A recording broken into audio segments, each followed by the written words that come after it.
और इनको एक ही खानदान को कुछ ही लोगों को महान बनाया गया, अमर बनाने की कोशिश की गई।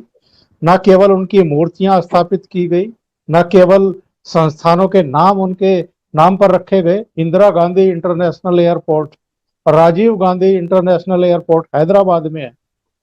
और पाठ्य पुस्तकों तक में इनको महान बनाने के लिए जो वामपंथी इतिहासकार रहे हैं, उन्होंने पूरा जीवन ही खपा दिया केवल इन लोगों को महान बनाने के लिए।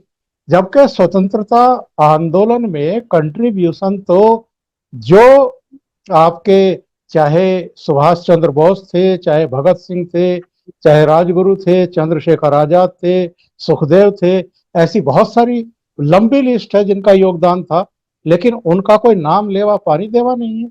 कहीं उनकी मूर्तियां नहीं देखने को मिलती हैं, कहीं उनके नाम पर एयरपोर्ट के नाम नहीं आपको सुनेंगे। आप पाठ्य पुस्तकों में अगर उनको रखा भी गया है तो एक अलग तरीके से रखा गया है। जैसे मेन काम तो देश को आजाद कराने का नेहरू ने किया है, या गांधी जी ने किया है, या दूसरे लोगों ने किया है, और इनका जैसे कोई कंट्रीब्यूशन ही नहीं था। अरे बल्कि क्या कहीं बात कहीं कर रहे हैं तो आप, क्या बात कर रहे हैं आप? अरे भारत था कहाँ, नेहरू ने खोजा है। भारत की खोज आपने देखी नहीं? किसको मालूम था भारत कहाँ है? पहले कुछ भी नहीं था, जो था ढका था, भूल गया? बिल्कुल बिल्कुल। जो ढका था वो नेहरू ने खोज निकाला, नहीं तो कहाँ था हिंदुस्तान, कहाँ था इंडिया? नेहरू ने खोजा है ना। हाँ, नेहरू ने खोजा, उसमें आप खोज रहे कि भाई भगत सिंह था, ये था, वल्लभ भाई पटेल थे, ये आपकी खोज है। लेकिन पहले जो इंडिया है, भारत है, वो भारत की खोज तो नेहरू जी ने की है। और ये किसी को मजाक लगता है, लेकिन वो याद रखो आप, उसमें क्या कहा गया है। वो जो किसने बनाई थी वो सीरियल, गवर्नमेंट स्पॉन्सर्ड थी, श्याम बेनेगल ने। श्याम बेनेगल ने। तो उसमें शुरुआत क्या होता है कि उसके आखिर में क्या है, देखो वो क्या बोलता है, सदा अध्यक्ष बना रहता, सदा अध्यक्ष बना रहता, दूसरा कोई अध्यक्ष क्यों नहीं हो रहा है? कि अध्यक्ष सही बात। सदा नेहरू खानदान का ही कोई होगा, इसलिए सदा अध्यक्ष बना रहता।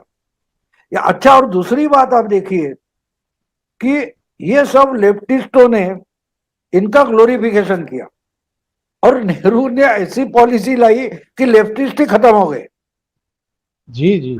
वो जो जमीनी तौर पर काम करते थे उनको यूनिटी में लाके बिठा दिया, वो बुकिश हो गए और लेफ्टिस्ट मूवमेंट खत्म हो गई। समझ रहे आप किस ढंग से नेहरू ने लेफ्टिस्टों को खत्म कर दिया? उनको इंस्टीट्यूट बना दिया, हिस्ट्री का, कुछ ड्रामा का, कुछ साहित्य अकादमी का, यूनिवर्सिटी का, उधर लाके उनको अनुदानित बना दिया, और अपने बलबूते पर खड़ा रहने के पाव ही छाट लिए उनके। तो लेफ्टिस्ट मूवमेंट बुकिश हो गई, और बुकिश होते होते खत्म हो गई। जब तक हरे कृष्ण सुरजीत थे तब तक लेफ्ट पार्टी मार्क्सिस्ट पार्टी थी, और जब से जेएनयू का प्रोडक्ट प्रकाश करात और येचुरी आए, सीपीएम खत्म हो गई। समझ सही रहे कह हैं? रहे हैं। ये नेहरू का बड़ा स्मारक है कि जिन्होंने पूरी लेफ्ट मूवमेंट जो थी वही चकनाचूर कर दी, चकनाचूर कर दी। और ये मैं मानता हूं कि आरएसएस हो, सावरकराइट हो, हिंदुत्ववादी हो, उन पर नेहरू जी ने की हुई बड़ी मेहरबानी अगर क्या होगी, तो इनकी किसी भी संस्था को या योजना को नेहरू या कांग्रेस गवर्नमेंट ने कोई अनुदान नहीं दिया, नहीं दिया। इसलिए जो नेहरूवियन सिस्टम है, उनका रिसर्च हुआ, जो कुछ हुआ, किताबें छपी गई, उसको पैसा दिया, वो छपने के बाद उसका क्या करे, उसके लिए उसको भी सब्सिडी दी। वो गवर्नमेंट लैब ने, लाइब्रेरी ने खरीदी, वो किताबें पढ़ी है कोई? किसी ने पढ़ी नहीं। बिल्कुल लेकिन सही। सावरकर की किताबें हैं, गोलवलकर की किताबें हैं, हेडगेवार की किताबें हैं। वो उनके चहेते लोगों ने पैसा चंदा इकट्ठा करके छपवाई, और उनके चहेतों ने खरीदी की, पढ़ी, तो कहां तक आ गए देखो। कहां तक आ गए। तो इनको मोदी या आरएसएस ने नहीं खत्म किया है, उन्होंने खुद को खत्म किया है। उन्होंने इनको अनुदानित बनाकर खत्म कर दिया। देखो एक बात होती है, हमारा अपना बच्चा होता है। अब मेरी नाती ने, छोटी बच्ची है, उसका कुछ 10 किलो वगैरह, तो उसको घुमा लेने जाता हूँ। मुझे भी उम्र के लिए का वजह से थोड़ा वेट ज्यादा लगता है, फिर भी उठाता तो, जी जी लेकिन जी। थोड़ी देर के लिए, नहीं तो उसको चलाता हूँ। क्यों चलाता हूँ? मेरे लिए और उसके माँ बाप के लिए वो बोझ नहीं है। फिर भी वो अपने पांव पर खड़े होने चाहिए बच्चे, इसलिए हम चलाते हैं। और रोए तो भी उनको चलाते हैं।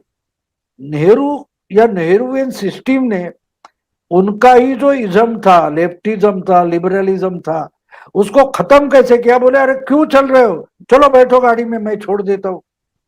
तो उनको चलने की आदत ही उनकी तोड़ दी, मोड़ दी, मरोड़ दी, और वो अपने आप खत्म हो गए। लेकिन जो अपने पांव पर खड़े होने के लिए सालों से, पीढ़ियों से झगड़ते रहे, वो आज खड़े होकर कहां पहुंचे देखो। अगर ये समझ नहीं पाएंगे, सुरजेवाला हो या कोई राहुल गांधी हो या और कोई शरद पवार हो या कोई संजय राउत हो, अगर ये नहीं समझ पाए तो वो भी खत्म हो जाए। मोदी मोदी मैं इंपॉर्टेंट इसलिए मानता हूं कि वो जहां पहुंचे वहां भी वो कार्यकर्ता बन के बैठे, वो अपनी कमिटमेंट नहीं भूले, और वो इंपॉर्टेंट रहता है। नेहरू जी के साथ जो जो लोग चले गए, वो वही बात भूल गए और बहकते गए, और वही कांग्रेस मूवमेंट खत्म हो गई। कांग्रेस एक मूवमेंट थी, पार्टी नहीं थी। इन्होंने उसको पार्टी बनाया, पहले उसको इलेक्शन जीतने की मशीनरी बना दी, और आहिस्ता आहिस्ते हो गया कि कांग्रेस दो चुनाव के बीच में रही नहीं। दो चुनाव के बीच में कांग्रेस का मतलब, मुझे कोई ना कोई सत्ता का पद चाहिए, अधिकार की जगह चाहिए, नहीं तो मेरे पास क्या है। तो फिर ऐसे ही लोग आने लगे जिनको कुछ करना है। देखो, जिसको अपनी मर्दानगी दिखानी है वो कुश्ती खेलेगा, लड़ाई करेगा। जिसको अपने कर्तव्यगारी दिखानी है वो अवसर ढूंढते फिरेगा, कुछ रेडीमेड नहीं लेगा। तो ऐसे लोग कांग्रेस में आ ही नहीं सकते, क्योंकि वहां तो भीख मिलेगी। अपने मुझे काम दो, भीख नहीं चाहिए, ये जो बोला जाता है। तो कांग्रेस सही। वाले बोलते हैं यहां आ जाओ, भीख मिलेगी, काम नहीं मिलेगा, भीख मिलेगी। इसलिए कांग्रेस पार्टी खत्म हो गई। और अपोजिशन की जो जो पार्टी आप देखिए, वहां जिसको अपनी कर्तव्यगारी दिखानी थी, उनके लिए अवसर दूसरी पार्टियों में था। बाकी रीजनल हो या अपोजिशन पार्टी नेशनल हो, उसमें था, वहां आकर खड़े हो गए। लेकिन प्रकाश करात हो, येचुरी हो, या और जो कांग्रेस के जो है बहुत सारे लोग हैं कि बाप था, दादा था, इसलिए नेता बनकर आए, उन्होंने पार्टी डुबाई। और जी बीजेपी जी। में उसको अवसर नहीं है, तब तक ही बीजेपी चलेगी।